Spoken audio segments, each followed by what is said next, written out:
희망적인 건 아니죠.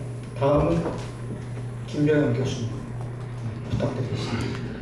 네, 파워포인트를 준비했습니다만 그 사회자께서 그 쟁점 위주로 발표를 해달라고 해서 10분 동안에 그 PPT 없이 쟁점 위주로 말씀을 드리겠습니다. 볼턴 회고록을 저도 좀 읽어보다가 왔는데 이제 그 하노이 회담에서 미국은 뭐 하나의 유니파이된 그런 안은 아니지만 그 상당히 다양한 시도를 했던 것 같습니다.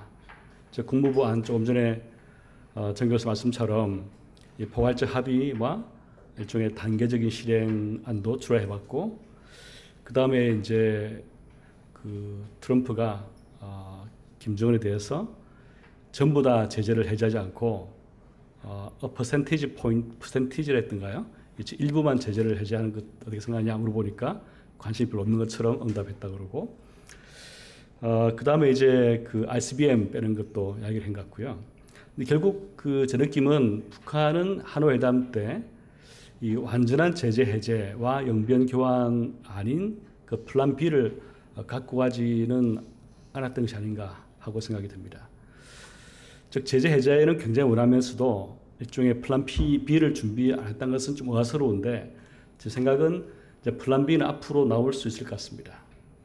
특히 북한 경제가 더 어려워질수록 북한은 빨리 제재 해제를 받아서 경제난을 그 복구해야 되는 필요가 있기 때문에 저는 협상이 다시 열릴 것으로 생각을 하고 있습니다. 물론 이제 미국도 좀 더 플렉서블하게 움직일 필요가 있고, 우리도 좀 더 정교한 안을 만들어서 그 한미 소통을 할 필요가 있는 것 같습니다. 이런 차원에서 제가 맡은 주제는 남북 경협인데요. 그 네 가지 그 쟁점을 던지고 간단하게 제 생각 말씀드리겠습니다. 첫 번째, 경협의 시기입니다. 어떤 분들은 우리가 그 남북 관계를 우선해서 남북 관계를 북미 관계보다 한 발짝 더 앞서 나가서 했어야 된 것이 아닌가 하는 말씀을 최근에 하고 있습니다. 물론 이 말씀은 그 새로운 것은 아니고 예전에도 이런 말씀을 하신 분들이 좀 있습니다. 물론 그 당위성은 충분히 공감합니다만 제가 갖고 있는 그 염려는 뭐냐면 남북 관계를 한 발짝 더 앞서간다. 즉 경협을 제재 완화 해제 없이 한다 했을 때의 그 결과로 그 비핵화는 어떻게 되는가 하는 질문에 대해서 제가 확실하게 어떤 채널과 어떤 근거로 비핵화가 촉진되는지 하는 말씀을 제대로 들어본 적이 없습니다. 우리가 제재하고 그 다음에 북한에 대한 뭐 경협 혹은 설득하고를 그 두 가지 정책 도구로 본다 그러면 뭐 제에게는 이 도구란 것이 경제학에서 말하는 뭐 재정 정책, 통화 정책처럼 도구일 뿐입니다. 어떤 분도 이것을 일종의 당위와 이념으로 생각했습니다.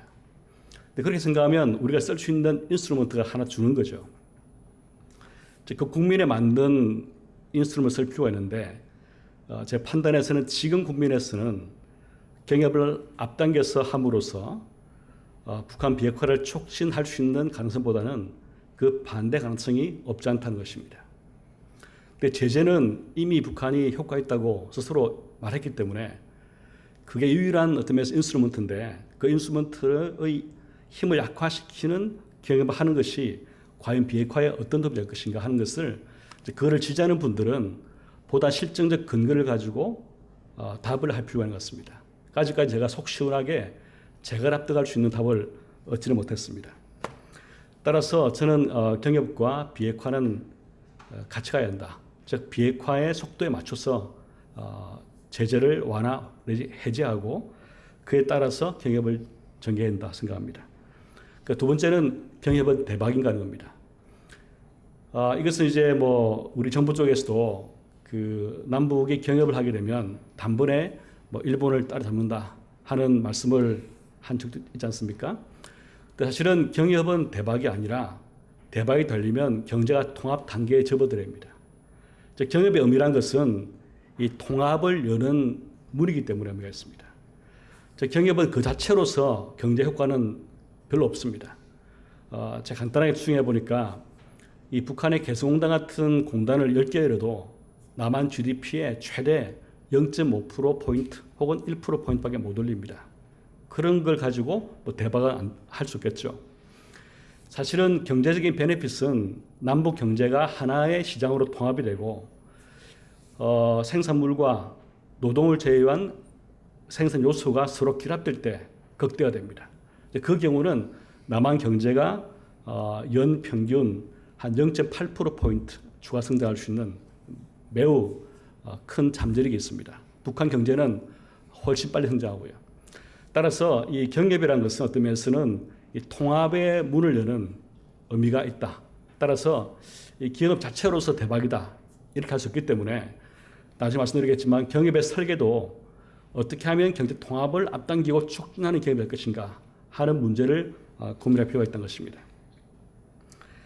그 세 번째는 이제 어떤 경협인가 자연스럽게 두 번째와 연결되는데 지금 우리 정부의 방침은 예를 들어 철도 연결, 개별 관광 이것이 좀 대표적인 경협 사업 아니겠습니까?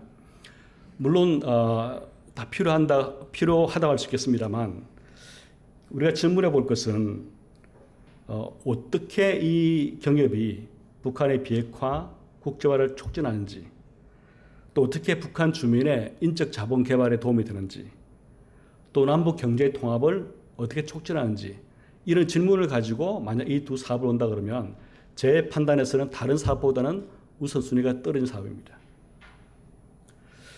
남북 철도를 연결시키더라도 이게 비핵화 국제화까지 이르려면은 사실은 그보다 더 나아야 되겠죠. 예를 들어서 중국의 뭐 단동에서부터 해서 북한 신을 거쳐서 남한 서울까지 오는 고속철을 깔아서 이것을 또 비핵화의 딜과 어떤 주고받는 뭐 그런 식의 큰 그림을 아예 그리든지 아니면은 북한 인적 자본에 보다 구체적인 도움을 줄 수 있는 그런 경협 사업을 설계해서 북한 성장을 단기, 장기적으로 도와주든지 그런 고민이 필요합니다. 또 개성공단을 한다 그러면 이 삼통 문제를 해결해서 이 북한 전체와 개성공단이 어떤 식의 연계를 가져서 북한 경제 전체의 그 발전 또 남북 경제 통합을 촉진할 것인지 그런 고민 하에서 이루어질 필요가 있는 것이죠. 지금 던져지는 이 경협 사업들은 제가 볼 때는 그런 고민이 좀 덜 된 상태에서 아마 당장 가능한 거 혹은 조금이라도 북한이 관심이 있을 것 같은 것을 내세운 것 같습니다. 그다음 마지막으로 이제 이게 큰 고민인데요. 어떻게 할 것인가, 시작할 것인가. 이제 저도 조금 전 정 교수 말씀처럼 결국 합의는 포괄적으로 하되 실행은 뭐 스몰 딜로 가는 것이 현실적 생각합니다. 그러면 이 북한의 비핵화 단계에 맞춰서 어떤 제재를 어떻게 풀 것인가 하는 고민을 해야 되겠죠. 이제 그 고민을 지금부터 할 필요가 있습니다. 그래서 사실 우리가 북한을 제일 잘 안다고 할 수 있기 때문에 이런 고민들을 더 많이 해서 이 한미가 소통이 필요합니다. 아마 제재를 풀 때는 세 가지 접근이 있겠죠. 첫 번째는 제일 마지막 제재부터 풀어하는 방식입니다. 일종의 by resolution입니다. 두 번째는 어떤 섹터별로 푸는 방식이 있습니다. 예를 들어서 북한의 뭐 대내 혹은 대외 뭐 조인트 벤처 이런 걸 풀어준다든지 또 북한파인 근로자의 그 고용 금지 또 다 돌려보낸 것을 푼다든지 그런 식의 그 섹터별 어프로치가 있고요. 마지막은 새로운 그 프로젝트를 만들어서 푸는 방식이 있습니다. 그래서 저는 세 번째를 지지합니다. 왜냐하면 그래야 남한과 북한의 경협이 초기 제재 완화나 해제에 들어갈 수 있습니다. 그러면 우리 정부는 어떤 식으로 비핵화 인동에서 가장 북한의 단기적이면서도 중장기적인 미래까지 내다보면서 어떤 경협을 어떻게 해낼 것인지 이런 고민을 저는 지금부터 해야 된다고 생각합니다. 이상입니다.